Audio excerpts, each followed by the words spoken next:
ഈ സമയത്ത് അൻവറിന്റെ ഒരു ആത്മവിശ്വാസത്തെ കുറിച്ചുകൂടി നമ്മൾ എടുത്തു പറയേണ്ടതുണ്ടല്ലോ. കാരണം DMK-യുടെ ഇത്തരത്തിലുള്ള അൻവറിനൊപ്പം അൻവറിനെ കൂട്ടില്ല എന്ന ഈ പ്രതികരണത്തിന് ശേഷം അദ്ദേഹത്തിന്റെ മറുപടിയൊന്നും നമുക്ക് ലഭിച്ചില്ല എങ്കിൽ പോലും ഇന്ന് രാവിലെയും വാർത്താ സമ്മേളനത്തിൽ അദ്ദേഹം സംസാരിച്ചത് വലിയ ആത്മവിശ്വാസത്തോടെയാണ്.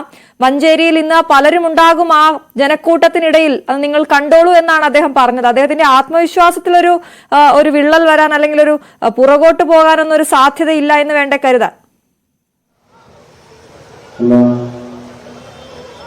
തീർച്ചയായും അൻവറിന്റെ വാക്കുകൾ നമുക്കറിയാം. അൻവറിന്റെ പ്രസംഗത്തിന്റെ ശൈലിയാവട്ടെ, അൻവർ മാധ്യമങ്ങളോട് സംസാരിക്കുന്ന രീതിയാകട്ടെ, അൻവർ പറയുന്ന കാര്യങ്ങളാകട്ടെ, അതൊക്കെ തന്നെയാണ് അൻവറിനെ ഈ ഒരു ഒറ്റയ്ക്ക് നിൽക്കുമ്പോഴും ആളുകൾ വന്നു ചേരാൻ അൻവറിലേക്ക് എത്തുവാനുള്ള ഒരു പ്രധാനപ്പെട്ട കാരണം. അദ്ദേഹത്തിന്റെ കൈമുതലായിട്ടുള്ള ആത്മവിശ്വാസമാണ്.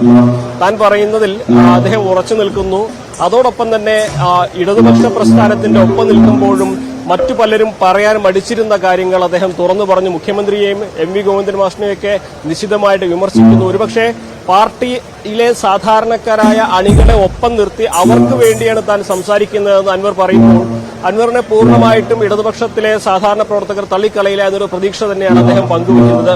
അതോടൊപ്പം അൻവറിനെ നിലവിൽ തന്നെ UDF അൻവർ പറയുന്ന വിവാദങ്ങളും വിഷയങ്ങളും ഏറ്റെടുത്തു കഴിഞ്ഞതാണ്.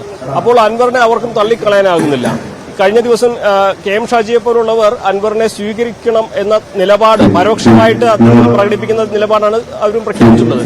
അപ്പോൾ സ്വാഭാവികമായിട്ടും അൻവറിനെ ഒറ്റയ്ക്ക് നിൽക്കുന്ന സ്വതന്ത്രൻ എന്ന ആ ഒരു നിലപാട് അത് അൻവറിനെ രാഷ്ട്രീയത്തിൽ ഏറെ ശ്രദ്ധേയനാക്കുകയാണ്.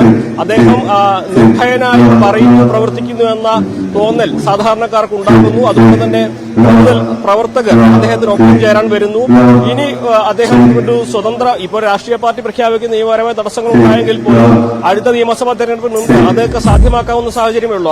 അപ്പോഴേക്കും അതിനുള്ള മുന്നൊരുക്കങ്ങളും അതിന്റെ മറ്റു നടപടികളും അൻവറിന് പൂർത്തിയാക്കാൻ കഴിയും എന്ന് തന്നെയാണെങ്കിലും ഇന്നത്തെ ഈ ഒരു സമ്മേളനം അൻവറിന്റെ രാഷ്ട്രീയ ജീവിതത്തിലെ ഏറ്റവും സുപ്രധാനപ്പെട്ട ഒന്ന് തന്നെയാണ്. ഇവിടെ എത്തിച്ചേരുന്ന ആളുകളുടെ എണ്ണം വരെ നാളെ അൻവറിനെ സംബന്ധിച്ച് അത് വിമർശനത്തിന്റെയും അഭിനന്ദനത്തിന്റെയും വഴിയിലേക്ക് നയിക്കുന്ന ഒന്നാകുമെന്ന് തീർച്ചയാണ്. അതാണ് മഞ്ചേരിയിൽ നിന്നും CV അനുമോദാണ് വിവരങ്ങൾ നൽകിയത്.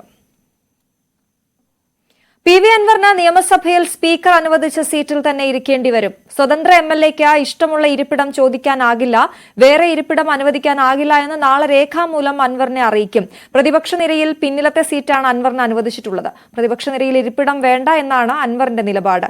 ഇരിപ്പിടം പ്രതിപക്ഷ നിരയിലേക്ക് മാറ്റിയതിന്റെ കാരണം അറിയണം എന്നാവശ്യപ്പെട്ട സ്പീക്കർക്ക് കത്ത് നൽകിയതായും പാർലമെന്ററി പാർട്ടിയിൽ നിന്ന് പുറത്താക്കിയതായി ഔദ്യോഗിക അറിയിപ്പ് ലഭിച്ചിട്ടില്ല എന്നും അൻവർ പ്രതികരിച്ചിരുന്നു.